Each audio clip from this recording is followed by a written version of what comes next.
Hello! We are currently working on the basement in our house, and one of the most difficult things when it comes to redoing a room is choosing the right paint color for your space. There's so many variables that affect this decision, and it can feel a little bit scary to actually commit to a color on your walls. For the best paint color for your space, you want to pick based on lighting, based on contrast, and then maybe think about what color or tone is missing in the rest of the house. For my house, currently most of the spaces are very warm. We have a lot of warm tones, a lot of yellows, browns, just like more earthy kind of tones. And that's because I gravitate towards those types of colors and I really love them. But that means that there is a little bit of a lack of cool tones to sort of balance it out. And so for the basement space, we settled on a cool color for the wall. When we paint our home, sometimes I feel like we forget that it's not just cutting and rolling to create this space.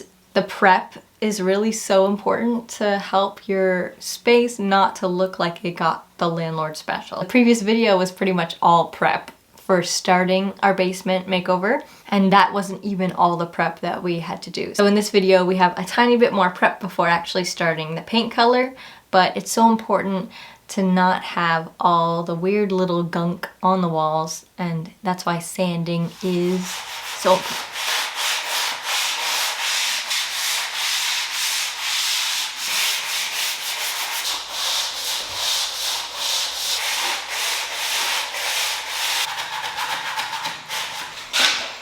It is 3:43, so what time did I start? 2, I think. So I've been sanding for almost 2 hours. These walls are finally done. Now I need to move on. Whew. I've been like crouched down sanding, so my body feels crazy. Now I can do the walls that just got some spackle, and that will go way faster and be a lot easier, so that's exciting. It's my own fault that I started this late. It was the garden calling me. Oh, but speaking of the garden, over the weekend our friend Cam came over, so me, Cam, and Gavin planted our juniper tree. So if you watched my yard video, you know that we had a spot for that picked out, and so here I'll roll tape. Level.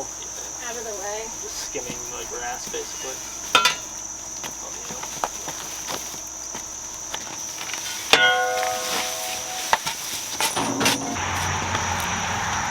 Amazing.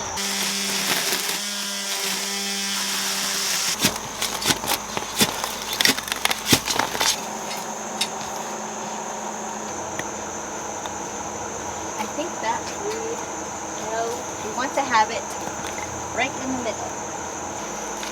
By the way, I don't consent to being inside. Too late.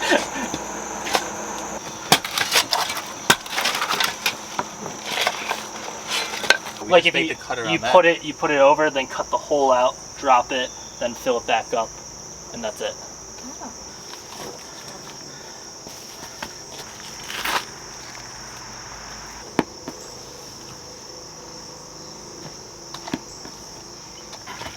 Nice. Cam. Yes. Can you scooch? You're blocking the camera! Everybody wants to see me put this echinacea in the ground. The world must know. It's behind. so important.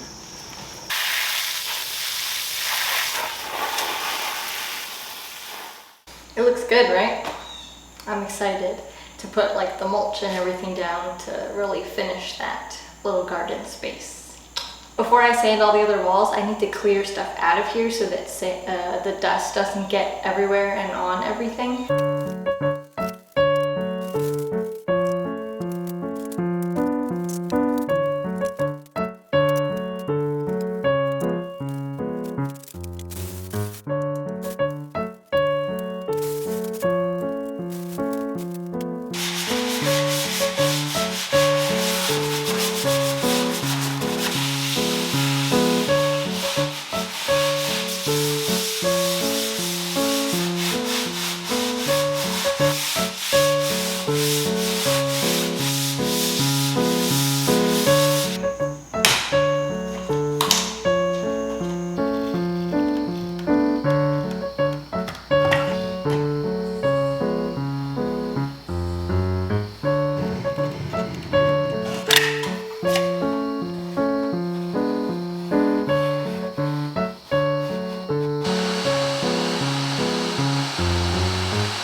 The last time we were down here, I was sanding. So today we're painting. We're gonna paint everything. That's the plan. We have the ceiling and wall color. I am going to be painting the ceiling and walls the same color, which is a little controversial. In the world of color drenching, it's been kind of trendy to paint everything the same color. I think it's cool now because it's so different than what we're used to, but I think people are gonna get sick of the lack of contrast and interest. Which you can add interest other ways in the room, obviously. But all that is to say that I am going to utilize a little bit of color drenching by making the ceiling and walls all the same color. The reason I am doing that is because the ceiling in here is just really low, and I kind of just want, like, above the halfway point, like above the wainscoting, I just want everything to be one color. I did say that to my dad. He was questioning. I'm gonna try it out. We're gonna do it. And then if we hate it, we can paint it again. That would be a bummer, but hopefully we like it.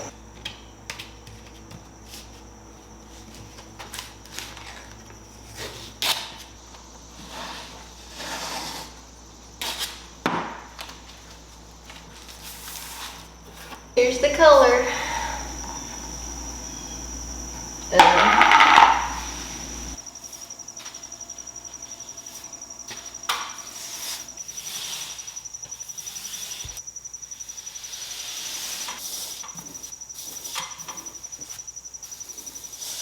I know this color is not going to be everyone's cup of tea, but just looking at it already, I'm like really excited.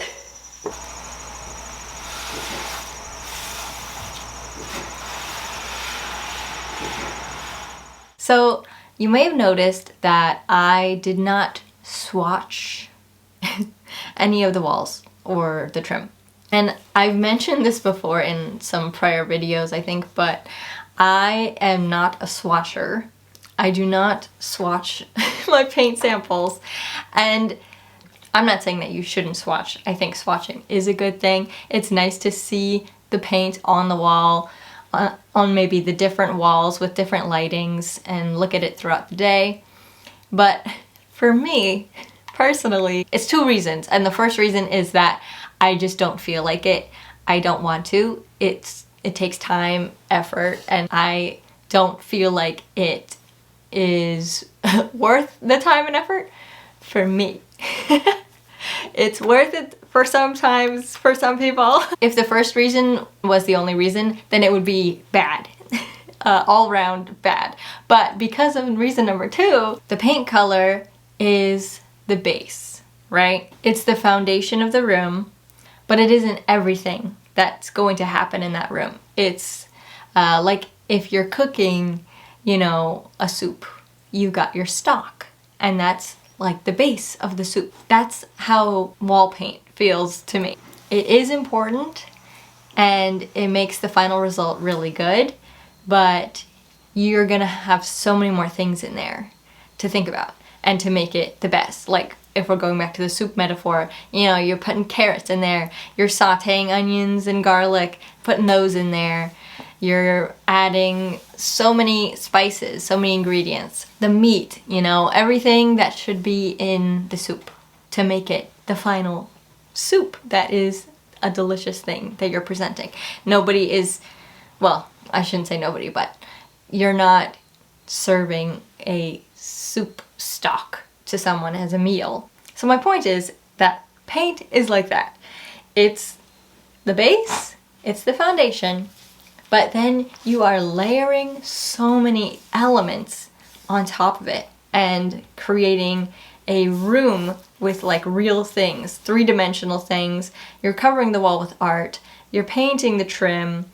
There's so many more elements that elevate the room. The paint color isn't that important. I'm gonna pick a color that I think I like. Looking at the paint chip, I can see the color pretty clearly, and I look at it in daylight, I look at it in different lightings, and I know that it looks slightly different on the wall, but it's gonna be close enough to that thing where it won't bother me. And if it looks a little bit different than what I thought, it doesn't matter that much because I have then the trim paint, I have the art, I have the sofa, and adding all these things in together make the walls richer, more beautiful. It like, if I wasn't sure about them at first, once I add all the stuff, I am loving the color. I know some people are really, really particular about the paint colors.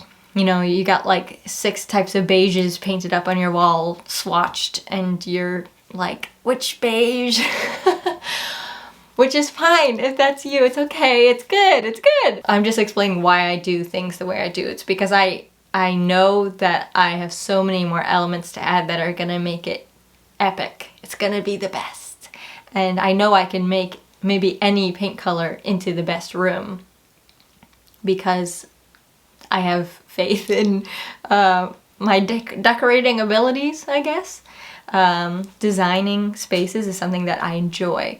I love it. So I don't worry so much if the color is like a little more blue or a little more green than I initially thought. Because I feel like every corner, when the light hits it slightly different, it's gonna look very different anyway. That's just my thinking. Sorry for the tangent. I have been cutting in for hours. Usually I'm able to cut in pretty quickly and then I can roll right away, or like Gavin will usually roll for me. But I don't know, this area, I guess it has like so many nooks and crannies and like weird details in the ceiling and like the lights and the wainscoting. It's been, I think, like 3 hours of me cutting in, which feels crazy. I'm gonna roll now. I'm gonna start with the ceiling and then I'm gonna do the walls. Hopefully I can roll quickly.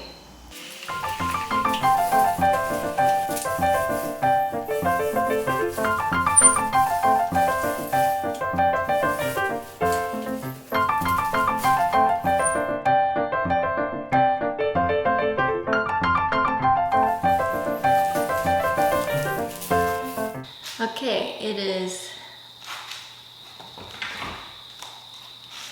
8 p.m. and I just finished rolling everything. I don't know why this is taking me so long.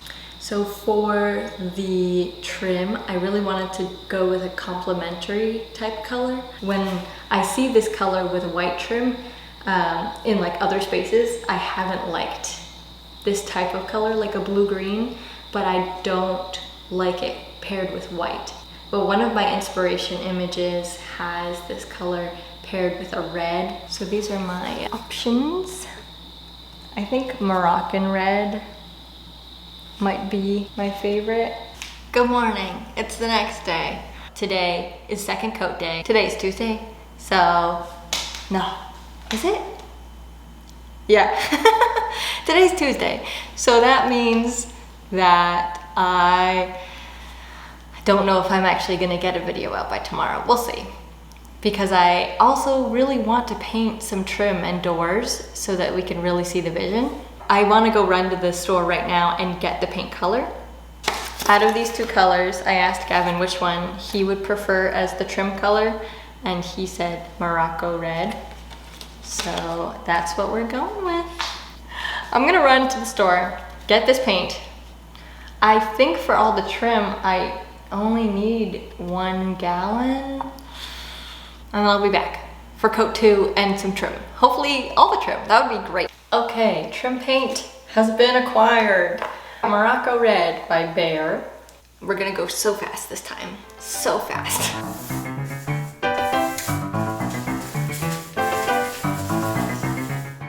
My family is coming over to help me with the yard in about an hour. So I have an hour to do a little bit of trim, and I'm gonna just, I think, start over here and we'll just see how far we get.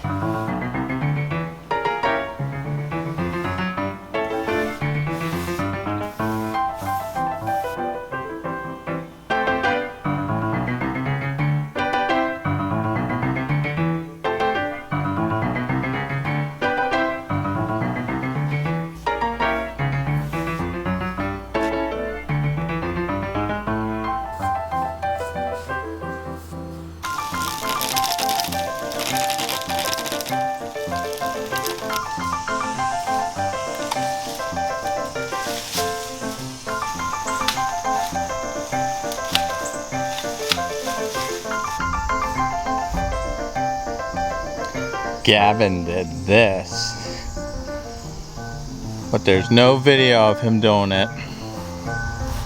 But it looked that high. So we have to do this next. Just to see them like the kids hanging from the window. Oh my God. And playing in the tool shed. Oh my God. Playing with knives. Emma, if they can turn it on, somebody gonna chop their leg.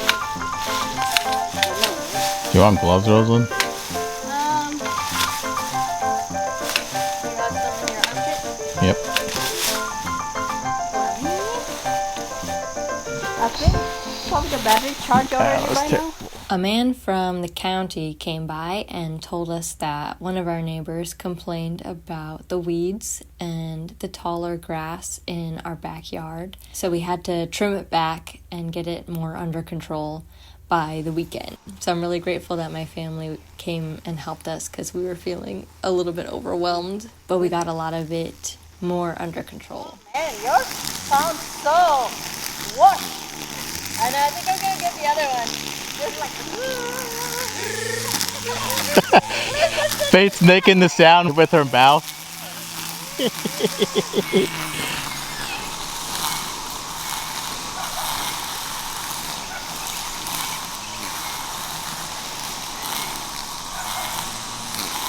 Are we gonna burn it? I would like.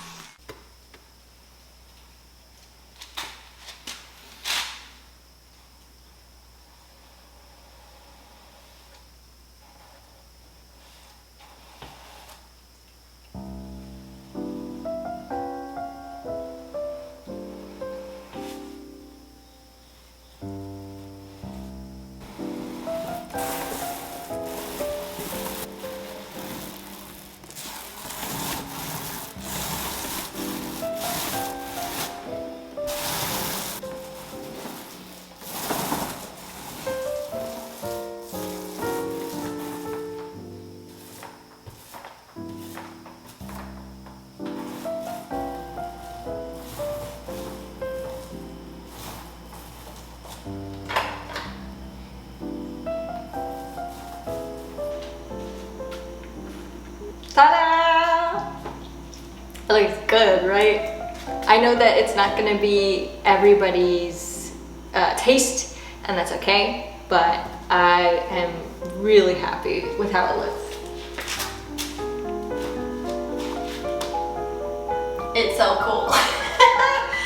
This color with this contrast is beautiful. And I think when I thought of trim, I thought that it would be in like, you know, small, delicate places. Like that's what you think of with trim. But I kind of was thinking the whole time that, yeah, the doors will also be that color. But seeing it, the color actually takes up way more space than I thought, which I really love. It's really balancing out the cool tone of the blue-green. So the next step is to paint the rest of the trim in this space. We got some windows, window casings, more door frames and doors, and then the trim will all be done. So that's going to be next video, and then we're going to be starting on getting ready to put the floors in. Because once the ceiling and walls are done, all we gotta do is get the floor in, then we can start styling the space. So, I mean, all we have to do. The floor is gonna be a lot of work. And we haven't ever done anything quite like that before, so it's gonna take some effort and learning, but I'm really looking forward to it because I can't wait to put in the cork floors. It's gonna be so cool. So thank you so much for being here and for watching, and I'll see you in the next one. Bye.